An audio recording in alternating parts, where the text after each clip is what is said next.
banyak orang hidup seolah-olah dunia di luar mereka adalah panggung utama. Mereka mengejar validasi, menyesuaikan diri dengan ekspektasi, dan membiarkan ketakutan kolektif membentuk arah hidup.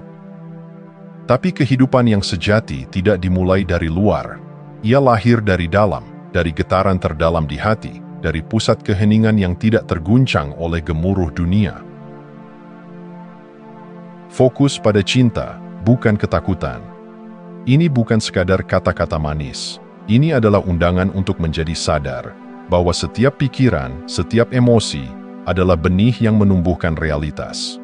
Ketika kita memilih cinta sebagai sikap, sebagai energi, sebagai niat, kita menciptakan dunia batin yang selaras dengan kedamaian, bukan kecemasan.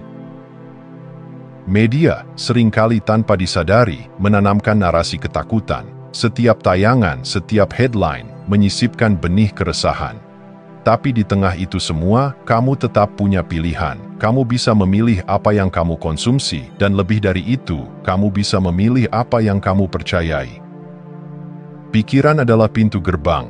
Jagalah siapa dan apa yang kamu izinkan masuk. Hidup dari dalam keluar berarti menjadi pusat, bukan pinggiran. Ini berarti mengarahkan hidupmu berdasarkan nilai dan intuisi, bukan berdasarkan kekhawatiran akan penilaian orang lain. Ini bukan tentang mengabaikan realitas eksternal, tapi tentang tidak membiarkannya mendikte siapa kamu.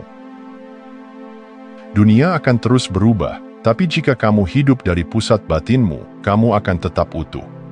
Kehidupan sejati bukan reaksi, tapi ekspresi. Dan saat kamu mulai mengekspresikan dunia batinmu keluar, bukan sebaliknya, itulah saatnya kamu benar-benar hidup.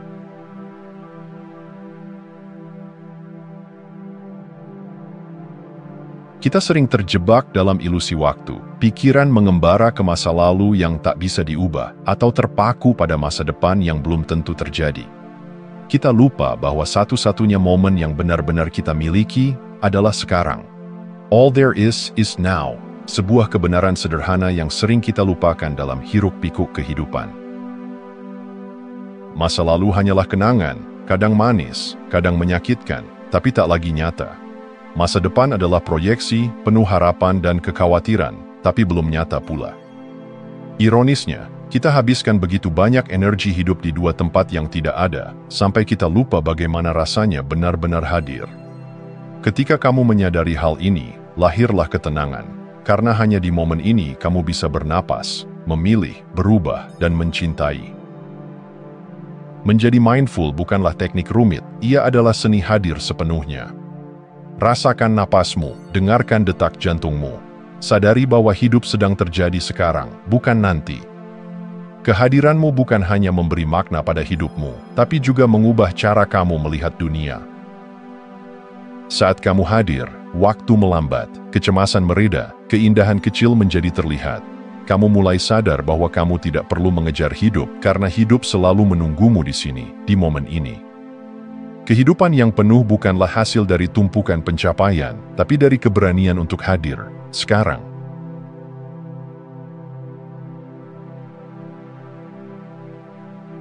Setiap manusia memiliki dua pilihan, menjadi korban dari narasi hidupnya, atau menjadi pahlawan yang menulis ulang cerita itu.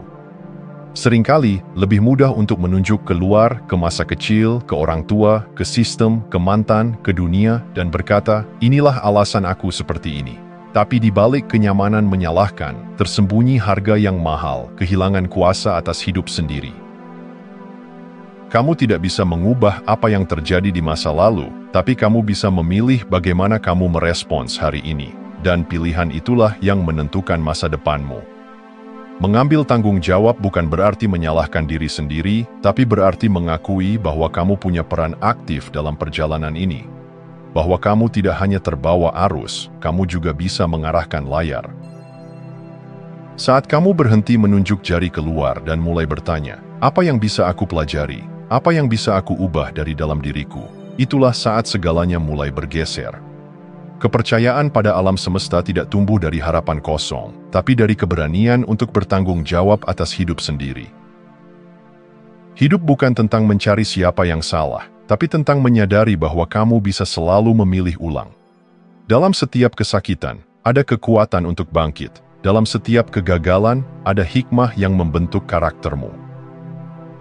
Kamu tidak harus menunggu dunia berubah untuk merasa merdeka. Kebebasan sejati dimulai saat kamu berkata, "Aku yang memilih, aku yang menentukan."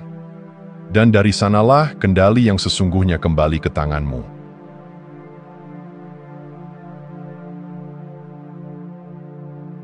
Kita hidup di dunia yang membentuk standar kebahagiaan dari apa yang belum kita miliki. Lebih banyak uang, lebih banyak pengakuan, lebih banyak pencapaian. Tapi anehnya, semakin kita kejar, semakin jauh rasanya. Karena bahagia bukan tentang menumpuk, melainkan tentang menyadari apa yang sudah ada. Dan itu dimulai dari satu hal, yaitu syukur. Syukur membebaskan kita dari ilusi kekurangan. Ia membuka mata kita dari apa yang hilang, menuju apa yang hadir. Bahkan saat hidup tak sempurna, bahkan saat banyak hal belum sesuai harapan, selalu ada sesuatu yang layak untuk disyukuri, napas, kesadaran, kesempatan untuk mencoba lagi. Sadarilah, kamu sudah menang dalam lotre kehidupan hanya dengan eksis di sini, di bumi, sebagai manusia yang bisa berpikir, merasa, mencinta, dan bermimpi. Dari triliunan kemungkinan, kamu terwujud. Bukankah itu keajaiban? Kebahagiaan tidak selalu datang dalam bentuk besar. Kadang ia tersembunyi di senyum seseorang yang kamu cintai, dalam hangatnya cahaya pagi, dalam rasa kopi yang kamu teguk perlahan.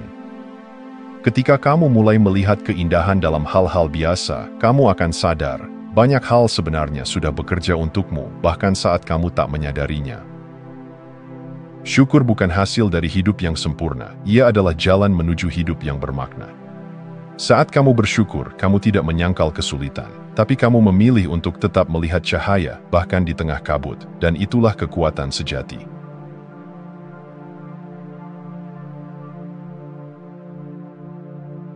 Dunia ini penuh suara, pendapat, nasihat, tuntutan, standar, dan harapan. Semua orang seolah tahu apa yang terbaik untukmu. Tapi di antara gemuruh itu, ada satu suara yang paling penting dan paling sering diabaikan, yaitu suaramu sendiri. Intuisi bukan logika, bukan pula ketakutan, ia adalah bisikan halus dari dalam dirimu, dari tempat yang lebih dalam dari pikiran. Ia tak berteriak, tapi selalu hadir. Dan jika kamu cukup diam untuk mendengarkannya, kamu akan menemukan arah yang selama ini kamu cari di luar. Semua orang akan punya opini, tapi hanya kamu yang hidup dengan konsekuensinya. Itu sebabnya, mengikuti suara dunia tanpa mendengarkan dirimu sendiri adalah resep pasti menuju penyesalan. Mungkin orang lain punya niat baik, tapi mereka tidak hidup dalam tubuhmu, tidak merasakan luka dan mimpi yang kamu miliki. Kebebasan sejati lahir ketika kamu mulai percaya bahwa apa yang kamu rasakan, tahu, dan inginkan, itu valid. Ketika kamu mengikuti intuisi, kamu tidak sedang menolak dunia. Kamu sedang menyelaraskan langkahmu dengan kebenaran yang hanya bisa kamu dengar. Intuisi adalah kompas spiritual yang paling jujur. Ia tak selalu masuk akal di awal, tapi ia selalu masuk hati. Dan anehnya, ketika kamu mulai mengikutinya, hidup terasa lebih utuh, lebih jujur, lebih damai, karena kamu akhirnya berhenti hidup seperti orang lain, dan mulai hidup sebagai dirimu sendiri.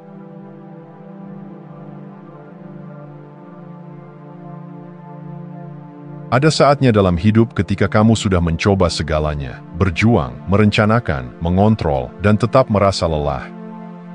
Seperti ada sesuatu yang tidak bisa kamu genggam, meski sudah kamu usahakan dengan segenap tenaga. Disinilah kamu diundang untuk memahami satu pelajaran penting. Tidak semua hal bisa atau harus kamu kendalikan. Spoiler, tidak ada yang sepenuhnya dalam kendalimu. Bukan cuaca, bukan opini orang, bukan jalan hidup orang lain. Bahkan hasil dari usaha terbaikmu pun tidak selalu bisa kamu tentukan. Tapi itu bukan kabar buruk, justru di sanalah letak kebebasan dimulai. Surrender bukan menyerah. Ia adalah tindakan aktif melepaskan keterikatan atas hasil, sambil tetap melakukan yang terbaik dari tempat damai. Ia adalah keberanian untuk berkata, "Aku akan hadir sepenuhnya, tapi aku juga percaya pada ritme semesta." Ketika kamu ikhlas, kamu berhenti memaksa realitas untuk menuruti egomu. kamu mulai menerima kenyataan sebagaimana adanya, bukan sebagaimana kamu menginginkannya. Dari penerimaan ini, muncullah ruang batin, dan di ruang itulah kedamaian tinggal.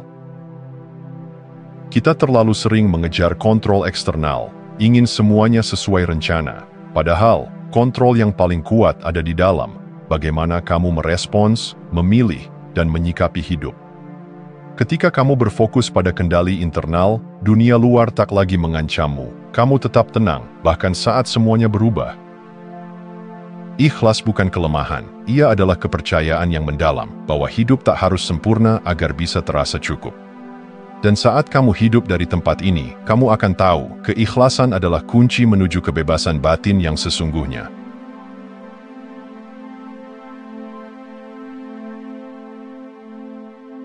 Tantangan datang tanpa undangan. Ia muncul dalam bentuk kehilangan, kegagalan, penolakan, atau jalan buntu. Dan saat ia datang, reaksi pertama kita seringkali adalah menolak, bertanya, "Kenapa aku?" atau "Apa salahku?" Tapi bagaimana jika tantangan bukanlah hukuman? Bagaimana jika ia adalah undangan? Setiap rintangan menyimpan pelajaran. Ia bukan penghalang, tapi jembatan menuju versi dirimu yang lebih kuat, lebih sadar, lebih bijak. Tapi pelajaran itu hanya akan muncul jika kamu mengubah cara memandangnya. Jika kamu berhenti bertanya, "Mengapa ini terjadi padaku?" dan mulai bertanya, "Apa yang ingin hidup ajarkan lewat ini?" Reframe adalah kekuatan super yang sering diabaikan. Ia bukan menyangkal kenyataan, tapi memilih sudut pandang yang memberdayakan. Saat kamu melihat masalah sebagai bagian dari evolusi dirimu, kamu tak lagi takut gagal. Karena kamu sadar, bahkan kegagalan pun adalah batu loncatan, bukan kuburan impianmu. Tantangan bisa membuatmu tenggelam, atau membuatmu tumbuh. Yang membedakan hanyalah cara kamu melihatnya. Seperti benih yang harus pecah agar tumbuh menjadi pohon, jiwa pun perlu retakan-retakan kecil agar bisa berkembang. Kamu tak harus menyukai kesulitan, tapi kamu bisa memilih untuk tidak membencinya. Kamu bisa memilih untuk menjadikannya guru. Karena seringkali, dalam momen paling gelaplah, cahaya kesadaran mulai menyala. Dan kamu pun mulai berubah, bukan karena hidup menjadi mudah, tapi karena kamu menjadi lebih dalam, lebih kuat, lebih hidup.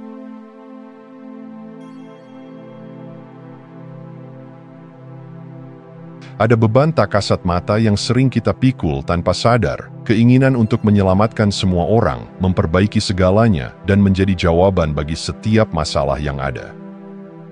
Ini terlihat mulia, terdengar penuh cinta, tapi seringkali itu lahir dari luka, kebutuhan untuk merasa cukup melalui validasi eksternal. Kamu tidak harus menyelamatkan dunia, itu bukan tugasmu, dan kenyataannya, dunia tidak butuh penyelamat, ia butuh kehadiran.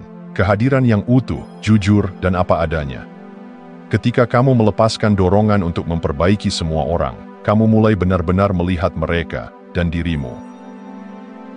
Kamu bukan Tuhan, kamu bukan semesta. Tugasmu bukan mengatur hasil, tapi hidup setia pada peran yang telah dipercayakan kepadamu. Tugasmu bukan mengubah dunia, tapi hadir sepenuhnya dalam peranmu. Disitulah kekuatan sejati lahir, dari kesadaran, bukan dari kepahlawanan yang dipaksakan. Ironisnya, saat kamu berhenti mencoba menjadi segalanya untuk semua orang, kamu mulai menjadi seseorang yang benar-benar berarti bagi beberapa orang. Karena kamu tidak lagi hadir dari tempat lelah, tapi dari tempat cinta yang utuh. Kehadiranmu yang otentik sudah cukup untuk membawa perubahan. Dunia tidak berubah karena kamu menyelamatkannya. Dunia berubah ketika satu orang hadir sepenuhnya, mencintai dirinya, dan menyalakan cahaya di ruang yang ia tempati. Dan itu sudah luar biasa. Terima kasih sudah menonton. Jangan lupa like, komen, dan subscribe untuk dukung channel ini terus berkembang. Sampai jumpa di video selanjutnya.